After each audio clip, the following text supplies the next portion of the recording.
સમાચારોમાં આગળ વાત કરીએ તો અમદાવાદમાં 11મી એશિયન એક્વેટિક ચેમ્પિયનશિપ 2025નો પ્રારંભ થયો છે। મુખ્યમંત્રી ભૂપેન્દ્ર પટેલ અને રમતગમત મંત્રી હર્ષ સંઘવીએ પ્રારંભ કરાવ્યો છે। અત્યાધુનિક વીર સાવરકર સ્પોર્ટ્સ કોમ્પ્લેક્સમાં આયોજન હાથ ધરવામાં આવ્યું છે।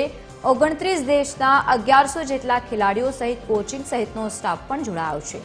સ્વિમિંગ સાથે જોડાયેલા દેશ વિદેશના નિષ્ણાંતો પણ જોડાયા છે। ઓલિમ્પિકના સ્વપ્ન તરફ સતત અગ્રસર અમદાવાદ।